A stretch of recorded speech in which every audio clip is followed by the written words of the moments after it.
Magandang hapon po sa inyo mga kapatid. At ngayong hapon po, magkakaroon po tayo ng Lord's Supper.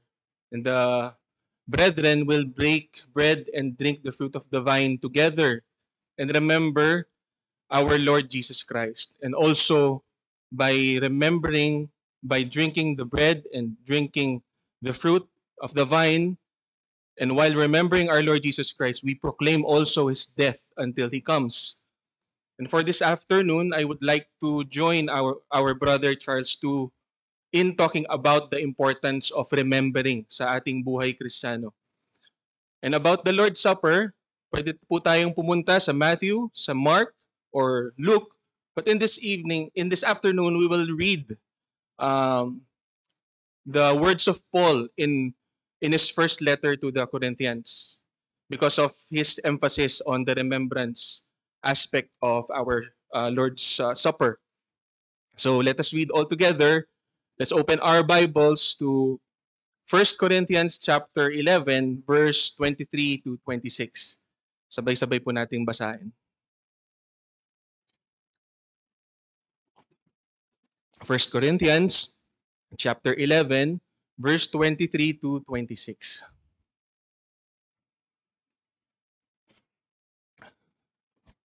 Verse 23. For I received from the Lord what I also delivered to you, that the Lord Jesus on the night when he was betrayed took bread, and when he had given thanks, he broke it and said, "This is my body, which is for you. Do this in remembrance of me." In the same way, also he took the cup after supper, saying, "This cup is the new covenant in my blood. Do this as often as you drink it in remembrance of me. For as often as you eat this bread and drink the cup, you proclaim the Lord's death until He comes." Tayo po muna ay manalangin bago po tayo magpatuloy. Mahal naming Diyos, nagpapasalamat po kami dahil po sa pag-alala ninyo sa amin, sa aming kahinaan. Tinuruan niyo kami, Panginoon, patuloy niyo kaming binibigyan ng kaunawaan, patuloy niyo kaming tinuturuan, at patuloy niyo po kaming ibinabalik sa mga katotohanang madaling mawaglit sa aming mga isipan. A lot of times, Lord, kami pa mismo ang gumagawa ng mga paraan ng mga bagay para matakpan ng mga maluluwalhating katotohanan na ito. Pero salamat sa inyo, Panginoon, dahil tunay ikaw ay ang aming Ama, kami ay inyong mga anak. At sa mga pangangalaga ninyo sa amin, sa pagbabalik ninyo sa amin ng lahat ng katotohanan ito, nakikita po namin, Panginoon, na mahal ninyo kami. Kaya patuloy niyo po kami, Panginoon, na turuan, na mag-submit sa inyong kalooban. Patuloy po namin makita ang inyong napamakita po namin ang inyong pagkilos sa aming buhay para maibalik po kami sa mga katotohanan ng inyong ginawang kaligtasan sa pamamagitan ng pagbibigay ninyo ng inyong pinakamamahal na anak, ang Panginoong Hesus.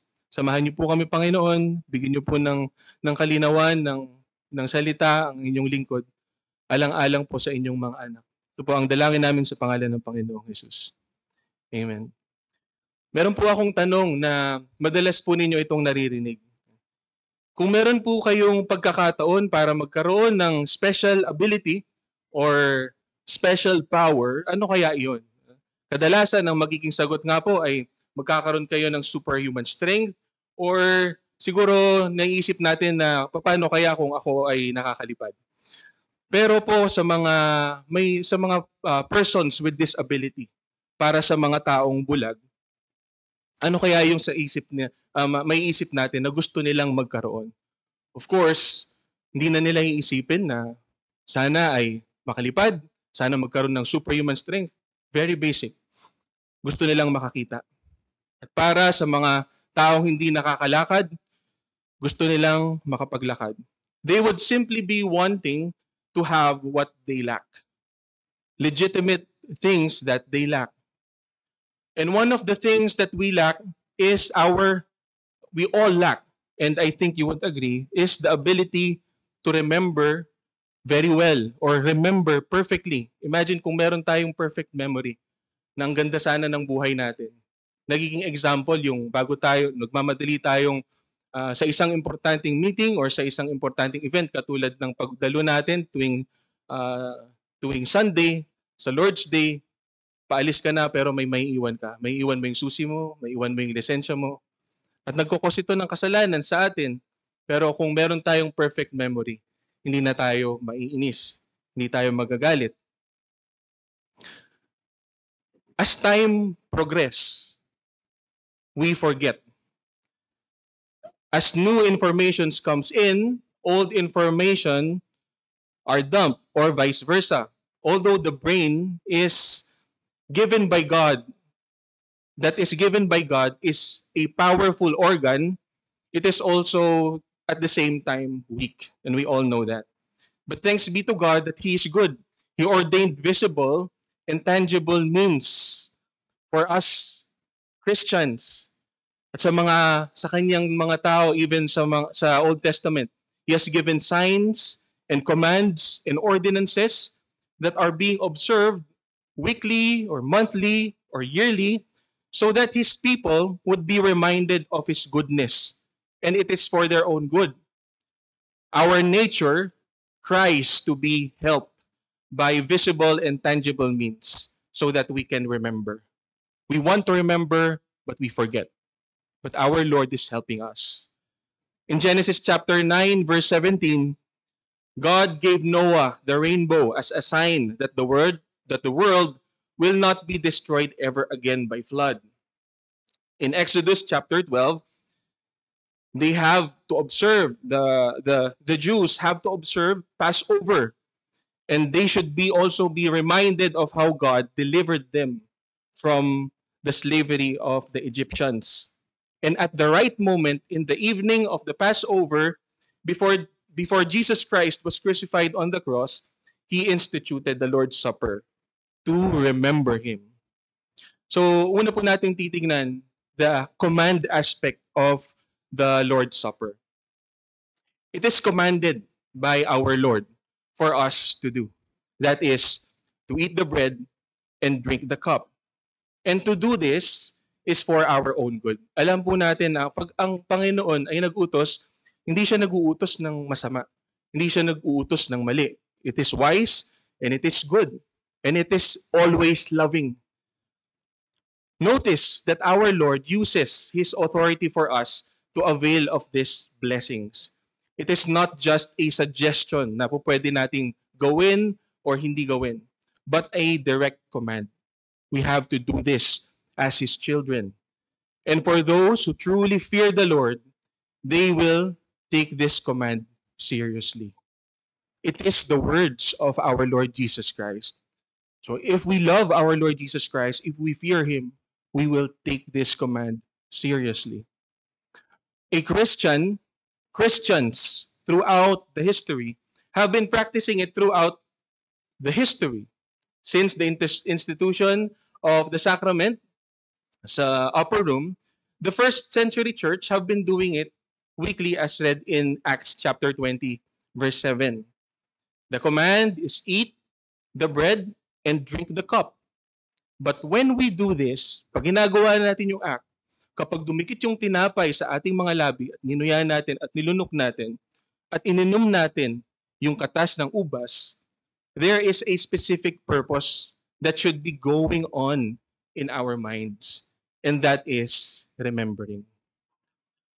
And also, we should be reminded also of, by eating the bread and drinking the cup, of the words of our Lord Jesus Christ. In John chapter 6, kung po pwede niyo po akong samahan na basahin, buksan po natin yung ating mga Bibles. John chapter 6, verse 52. Starting verse 52. John chapter 6, verse 52. The Jews then disputed among themselves, saying, "How can this man give us his flesh to eat?" So Jesus said to them, "Truly, truly, I say to you, unless you eat the flesh of the Son of Man and drink his blood, you have no life in you. Whoever feeds on my flesh and drinks my blood has eternal life, and I will raise him up on the last day. For my flesh is true food, and my blood is true drink. Whoever feeds on my flesh and drinks my blood abides in me, and I in him. As the living Father sent me, and I live because of the Father, so whoever feeds on me, he also will live because of me. This is the bread that comes of me. This is the bread that comes down from heaven, not like the bread the fathers ate and died. Whoever feeds on this bread will live forever. It is not the actual eating of the elements that saves a person. It is believing in our Lord Jesus Christ. As one said, the eating is believing, and the believing is the eating of the bread. So we are commanded to remember. The purpose of eating and the drinking is to remember. The act of eating and drinking is to remember. Notice that when we observe in the observance of the Lord's Supper, we are not just commanded to remember, because if we will be left in our ability to remember, we will fail. We need help because of our fall, because of the fall of because of the fall, our memory in time it deteriorates. So a lot of times, or many times, also stress affects our ability to function, the ability of the brain to function optimally, to function properly.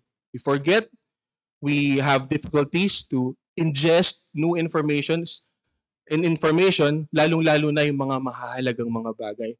Kaya nare-remind tayo sa ating church, we should be careful on what to watch, what to hear, what to listen to, what to learn, dahil napupuno ang ating memory. Kahapon lamang umattend kami ng talk. There is a part of the brain na nalimutan ko kung anong pangalan niya kasi it's very scientific. Para pala itong memory bank nga. Totoo na kapag maglalagay ng information, yung unang nilagay mo, yun din yung usually nawawala. So, sa proseso ng pag-aalaala, merong tinatawag na decay theory. Ang sabi po nito, memory fades over time if they are not accessed or rehearsed. So repetition is key, is important. The use of things for us to remember, nabanggit nga ni Pastor before, yung mnemonics, are useful to engage the mind. Also, habits are key. Habits are keys to engage the mind and the memory. And we see God's goodness and wisdom for providing visible and tangible and habitual means so that His people will not forget. So that when we partake, so ngayon, we will partake of the bread and the wine, there should be an active engagement of the mind. We are told by our Lord Jesus Christ to do this. Take the bread and drink the cup and do this in remembrance of me. These are the words of our Lord Jesus Christ Himself. He has a purpose nung kanyang sinabi ito. Hindi lang ito capricious na utos lang na gusto niyang sumunod lang tayo sa Kanya. Meron siyang purpose na maganda para sa atin. If we will just go through the actions and not engaging our minds in remembering Him, we will not receive the benefits of salvation in partaking of the Lord's Supper. Napupuno tayo ng ating mga alalahanin, mga kabisihan sa ating mga pang-araw-araw na buhay. Kailan yung last na tumanggap tayo ng tinapay at ng ubas, ng katas ng ubas, na lumilipad-lipad yung ating isip? Na umiikot yung namimigay ng tinapay, pero tayo ay busy nakikipag-usap sa ating katabi. Or sometimes, ngumunguya na tayo and our mind just went blank. Sometimes, We are just dwelling on our committed sins. Sometimes we are basking in our self-righteousness habang tayo ay tumatanggap ng mga elements. What we should do is that we should remember our Lord Jesus Christ. Another thing, if we were not reading our Bibles, if we were neglecting our Bible readings, if we are not actively listening and learning from the faithful preaching of God's word, for the specific reason, especially of knowing God, for the specific reason, especially of knowing Christ, what will you remember as you eat the bread and drink the cup? Kahit anong hugutin mo, wala kang maaalala. Or meron ka mang konting naaalala pero natakpan na, lumipas na, lumabo na. So we should be learning more about our Lord Jesus Christ. For those who have the ability to teach, we should be teaching more about our Lord Jesus Christ.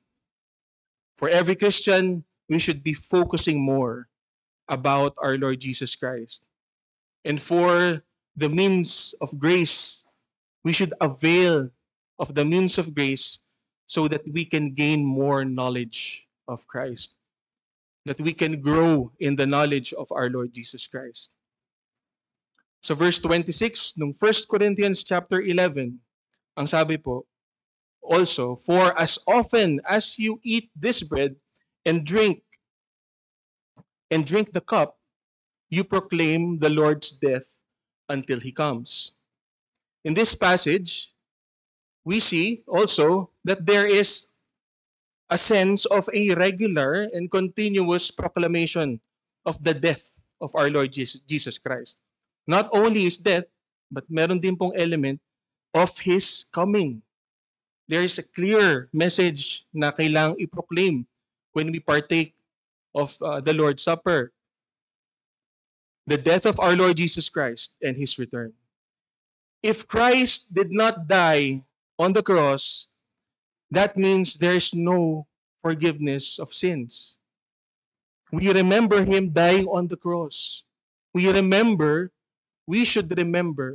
that He will not die if not for sin. And also, He will not die if He does not love the Father. And He will not die if He doesn't love the elect. There's also this aspect of His return. Jesus will return because He did not remain to be dead. He is risen. And He will come back. Also, this proclamation serves as a testimony for the observers. For those amongst us na hindi pa natin kapatid, na hindi pa nananampalataya sa Panginoon, hindi pa nakakakilala sa Panginoon bilang tagapagligtas, hindi pa nila tunay na tinatawag na Panginoon ang Panginoong Hesus, they can observe our joy and our hope as we partake of the bread and as we drink of the wine. And also, there is a sense also of proclamation of these truths, the gospel truth, in our eating and drinking and remembering of our Lord sa ating mga kapatid. In the recent events, we know that we are strengthened, truly strengthened by each other's faith. Ilan sa atin may ability magturo, pero yung buhay ng bawat isa ay napakalaking paalala ng kagandahan, ng kabutihan ng Panginoon sa bawat isang niligtas niya. Also, it serves as a proclamation. We should also proclaim it to ourselves. Kaya sabi natin na kailangan nating i-preach ang Ebanghelyo sa ating mga sarili araw-araw. It means reminding us of the truth because we forget. If something is important for us, alam natin ito sa pang-araw-araw natin. Kung alam natin importante, gumagawa tayo ng paraan para maalala. Sinusulat natin ito, nilalagay natin sa ating mga apps, gumagawa tayo ng alarms, nagbibilin tayo sa ating mga kamag-anak, paalala mo sa akin to. Kung kailangan nating may gawin sa specific na oras, yun nga, nagsiset tayo ng alarm. Dahil alam natin na ito ay mahalaga. Napakahalaga ng pag-asa ng buhay na walang hanggan na pinrovide lamang ng ating Panginoong Hesus. At ang buhay na walang hanggan na ito ay hindi lang mahabang-mahabang buhay. Ito yung sense ng totoong buhay. Ito yung buhay na dinisenyo ng Panginoon. Yung buhay na na-experience ng Ama at ng Anak, punong-puno ng pag-ibig at walang kasalanan. When it comes to remembering, pwedeng meron tayong mga maling pagkakaunawa that we remember and we do not benefit from that. Pero sa passage natin, malinaw that what we should remember, or rather, who we should remember is our Lord Jesus Christ. We should remember the person, ultimately the person. We remember things about Him, but ultimately we remember Him, the person, our Savior. He has a mind. He has emotions. He has affections. And the deeds, the works that He had done, totoong nangyari ito sa history. Hindi lang history of mankind, but the history of all creation. Even before the creation, He existed. All the words, all the information about Jesus, about the gospel, if in the end we have not come to know that it is about a person, an individual, who is God incarnate, who loves His Father perfectly before anything made was made, He who humbled Himself to the point of nothing, He who obeyed the Father to the point of death on the cross, just to fulfill the will of the Father, to redeem us, unworthy sinners, so that we may be conformed to His image, to the image of His Son. If we do not know Him, what do we hope for? If we don't know that He is perfectly holy, what kind of holiness are you pursuing? Are we pursuing? We should pursue perfect holiness because our Savior is perfect. God is perfect. God is good. But we know we are not perfect in this life, but He will give it. When we see His face, we will be transformed into His image.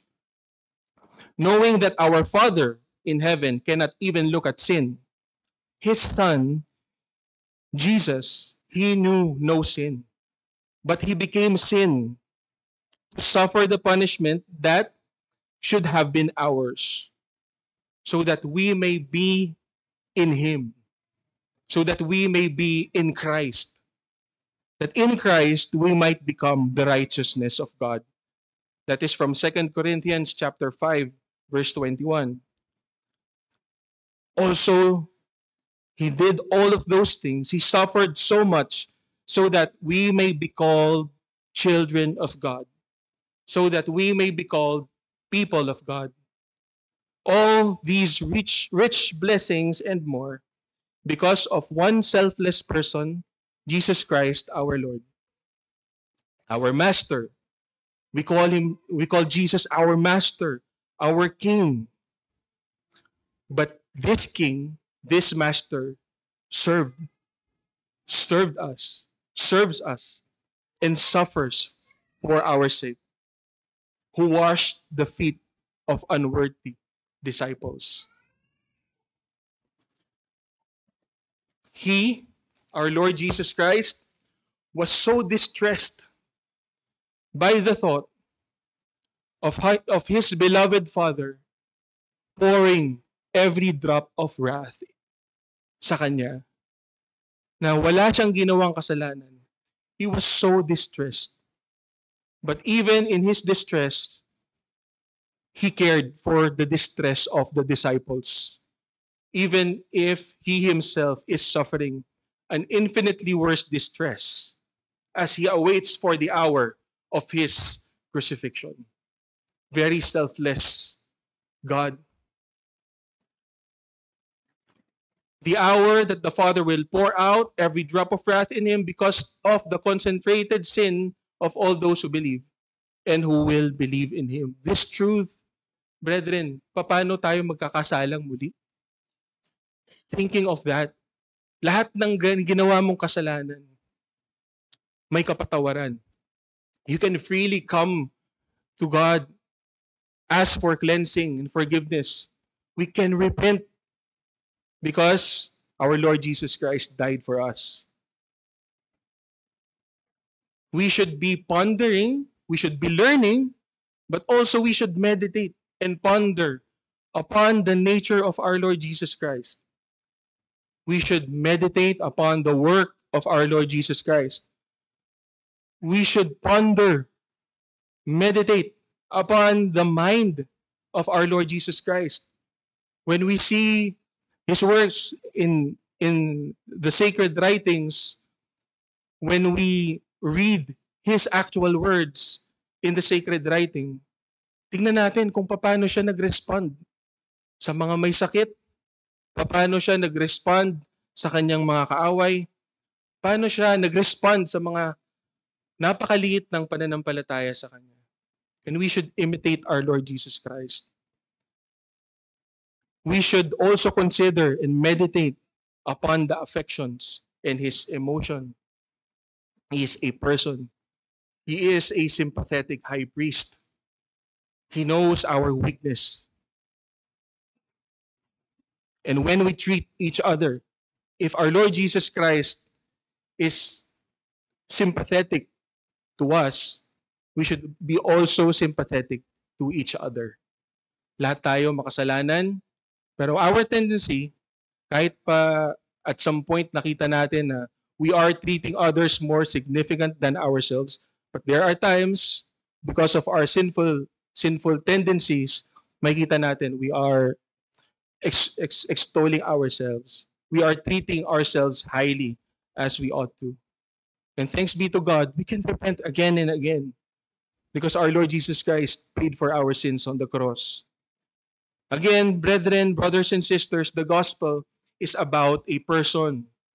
We do not just remember words or ideas or principles. We remember the person of our Lord Jesus Christ. As Paul emphatically said in 1 Corinthians chapter 2, "For I decided to know nothing among you except Jesus Christ and him crucified." Hence, therefore, the command of our Lord Jesus Christ in the institution of the Lord's Supper. Do this in remembrance of me. So I call upon you, sa atin mga magkakapatid, kapag ginagawa na natin ang mga actions, huwag sana itong mag-remain as actions. Let us engage our minds. Let us remember all that we can remember. At lahat ng hindi natin maalala, we pray to God that we can remember more about Him. There is joy in pondering upon the person of our Lord Jesus Christ. There is comfort in pondering upon the person of our Lord Jesus Christ. There is hope in pondering of the person ng ating Panginoong Jesus. Kahit ano pa man yan. Kung ikaw ay kanyang anak, napakahalaga na siya ay ating alalahanin. Let us also remember the gospel is about a person. It is about Jesus, and the gospel is the power of God unto salvation. We look at the totality of our Lord Jesus Christ, and by looking at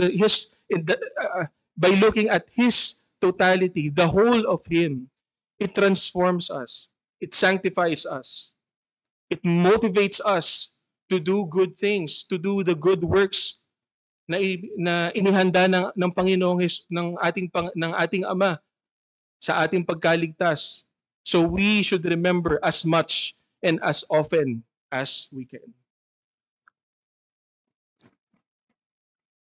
Doon po sa account ng Lord's Supper, the institution of the Lord's Supper, except from Judas Iscariot, there's one prominent character in the story that surrounds the institution of the Lord's Supper. It is the story of Peter.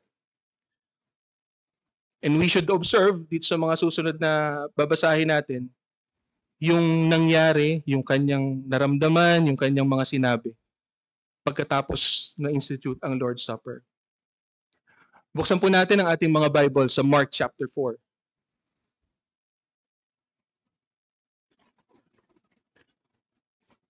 And I hope na makikita po natin yung epekto ng remembering Christ at kung paano ito nakakaapekto sa ating pananampalataya, sa ating buhay bilang mga taong nagmamahal sa ating Panginoong Hesus. Dahil alam natin, si Peter, he loves Jesus Christ so much.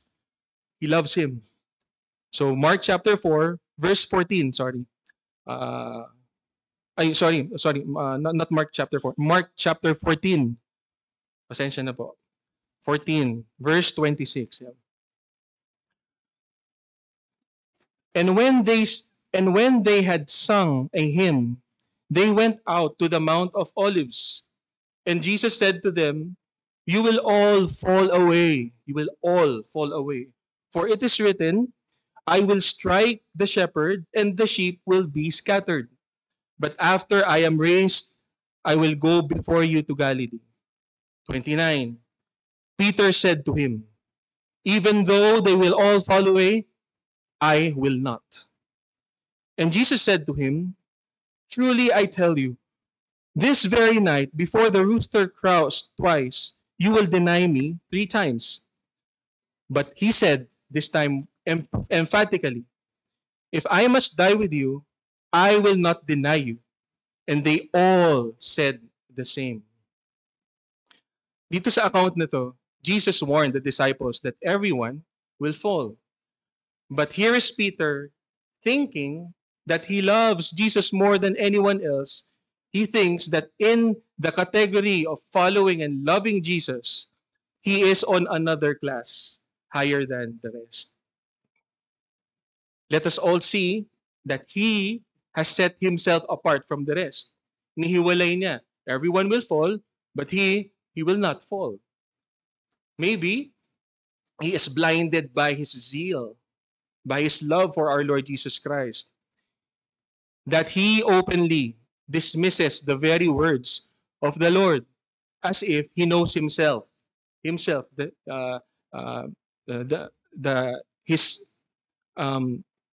mind, the mind of Peter, better than Jesus knows him. At ang masakla pa dito, ginaya pa siya. Hindi niya na dapat ginawa yun, pero sumunod pa yung ibang mga kasama niya. And let us all see, after this response of Peter, Jesus did not argue. Hindi na siya nakipagtalo pa. He just went on because he knows what will happen next. So Jesus took Peter, James, and John with him to Gethsemane. In the same chapter, mababasa po natin sa verse 37, pero it's better kung basahin po natin earlier.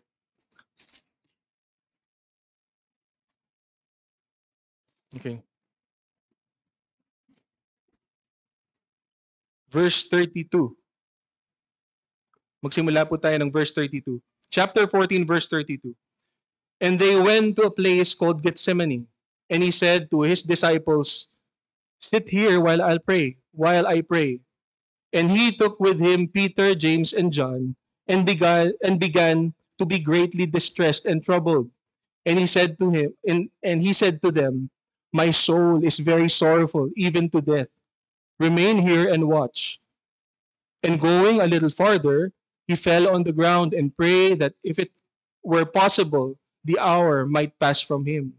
And he said, "Abba, Father, all things are possible for you. remove this cup from me, yet not what I will, but what you will. And he came and found them sleeping. And let us notice, he said to Peter, there is a special mention of the name of Peter. He addressed Peter, Simon, calling him by his old name. Are you asleep? Could you not watch 1 hour? Watch and pray that you may not enter into temptation. The spirit is indeed willing, but the flesh is weak. In this passage naman, we should see that there are three people asleep, but only Peter has a special mention. As if Jesus told Peter, "O Simon, you could not even keep awake from me, yet alone die for me. You should learn that the spirit is willing, but your flesh is weak." At nangyari na yung sinabi ng Panginoong Jesus dito sa verse 66. And we read, and as Peter was below in the courtyard, one of the servant girls of the high priest came, and seeing Peter warming himself, looking at him and said, "You also were with the Nazarene Jesus." But he denied it, saying, I neither know nor understand what you mean." And he went out into the gateway, and the rooster crowed. And the servant girls saw him and began again to say to the bystanders, "This man is one of them." But again he denied it. And after a little while, the bystanders again said to Peter, "Certainly you are one of them. You are a Galilean." But he began to invoke a curse on himself and to swear, "I do not know this man of whom you speak." And immediately the rooster crowed a second time. And Peter remembered how Jesus had said to him, "Before the rooster crows twice, you will deny me 3 times." And he broke down and wept. Sa, sa, sa account ni Luke, he wept bitterly. We should notice, we should see in the passage, it is not what, but how. How Jesus told him the warnings, yung mga nangyari bago niya dininay ang Panginoong Jesus na kanyang pinakamamahal. Peter saw the look on Jesus' face, the tone of his voice. He felt Jesus' affection for him. After the warning, a very gentle but embarrassing rebuke in the garden. And Peter's response, he was shattered in shame because his faithfulness and zeal for Christ betrayed him. He cannot hold on to his own zeal, to his own faithfulness, to his own love for his master.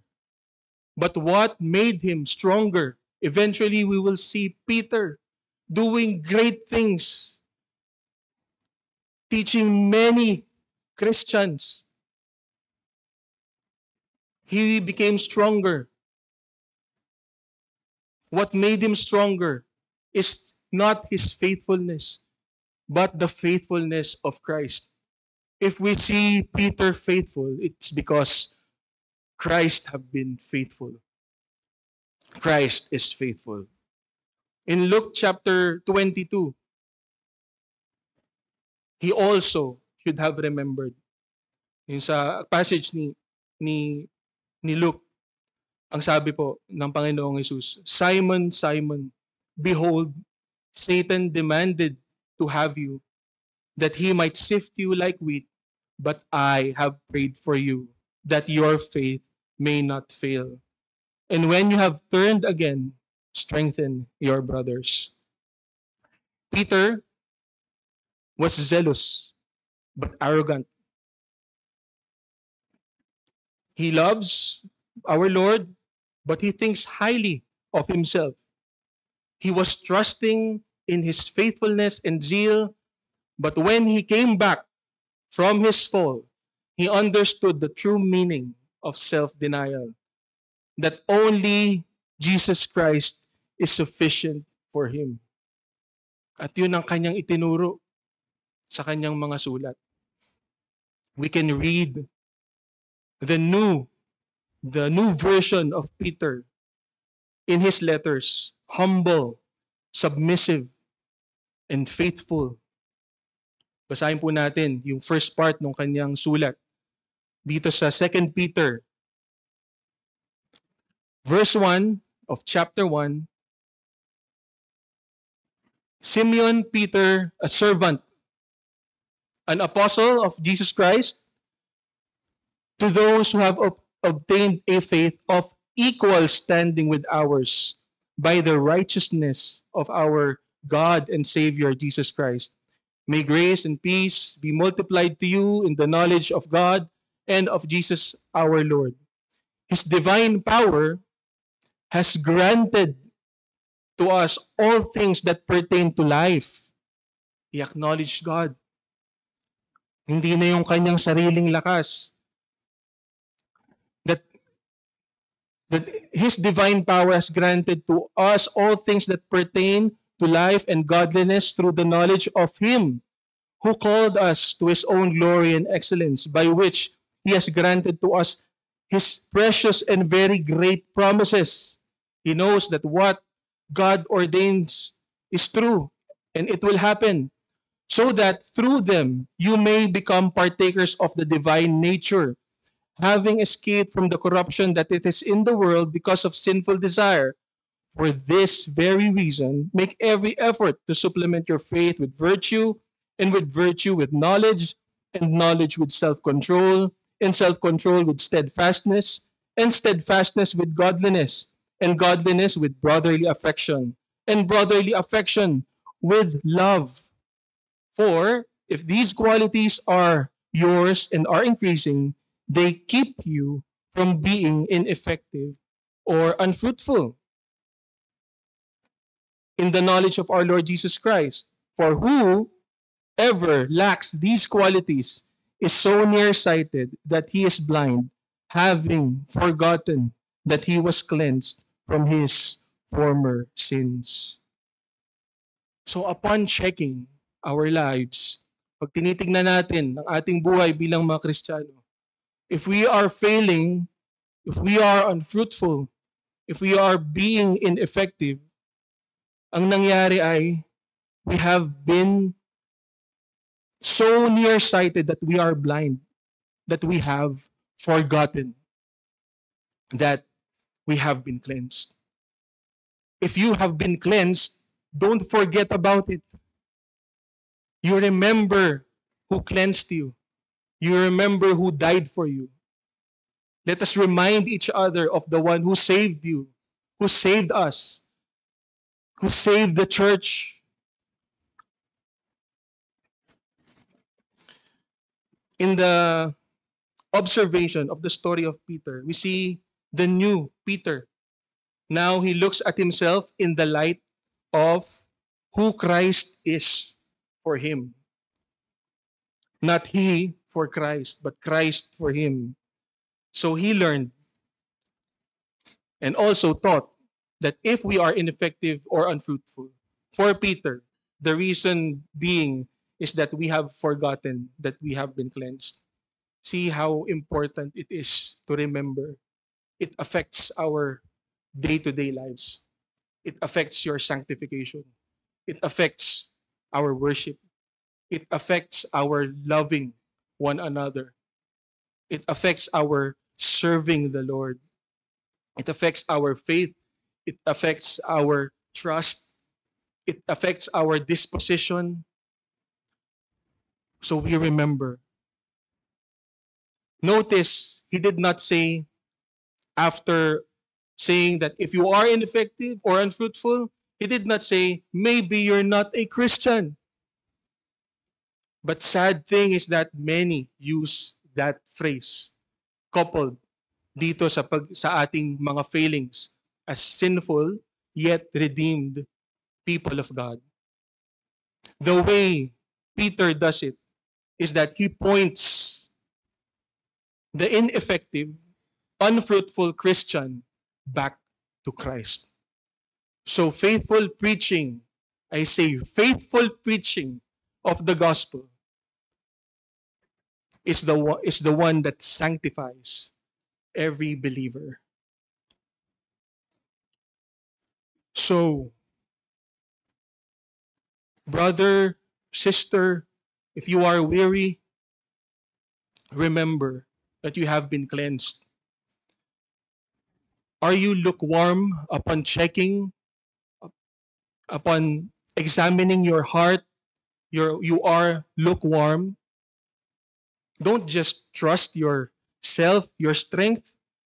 You first remember your first love. Are you struggling to persevere in the faith? Nakikita mo ba na there are a lot of aspects in your life? Yes, you believe that your sins have been cleansed by our Lord Jesus Christ. But there are a lot of aspects in your life that you do not trust God. Remember to look at our Lord Jesus Christ, the author and finisher of faith. Do you want to be transformed into His image?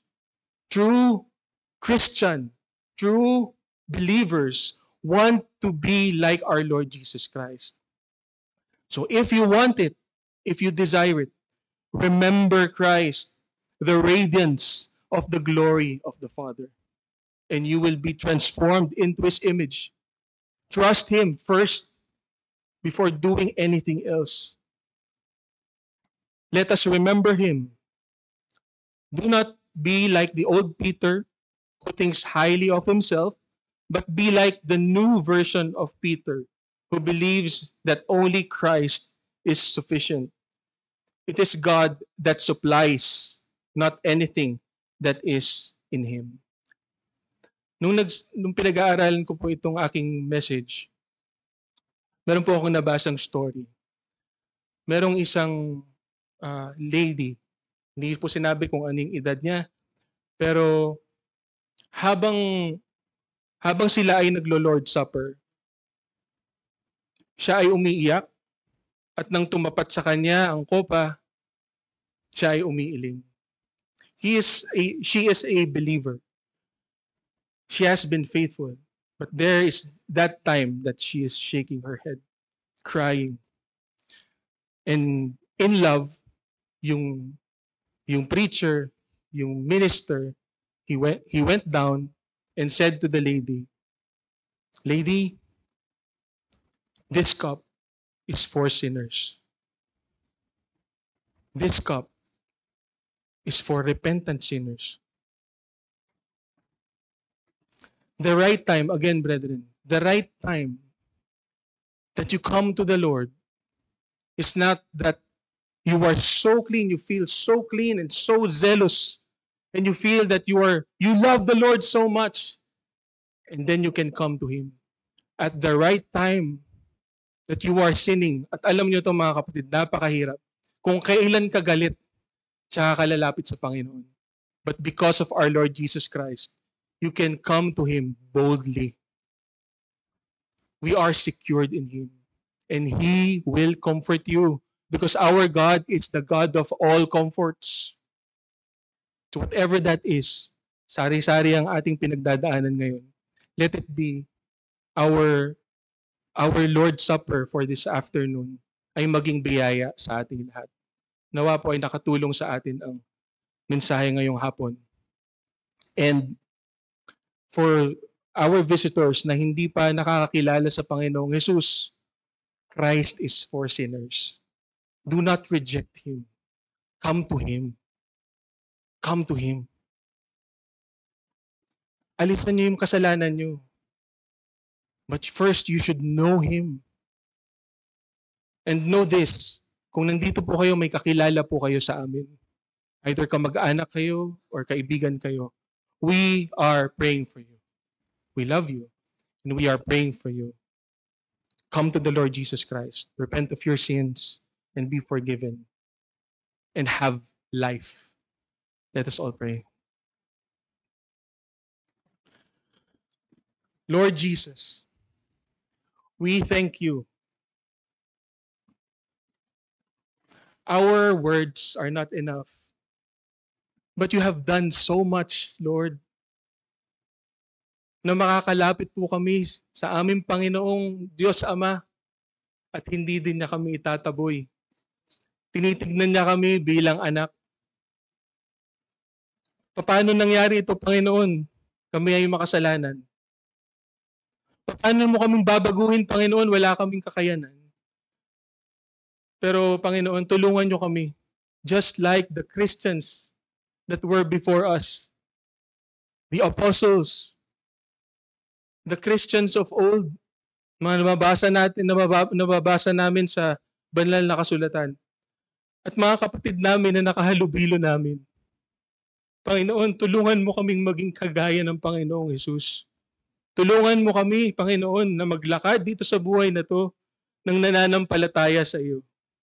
Nasa harap ng madaming problema, madaming alalahanin, madaming anxieties, and most especially sa aming pakikipaglaban sa kasalanan.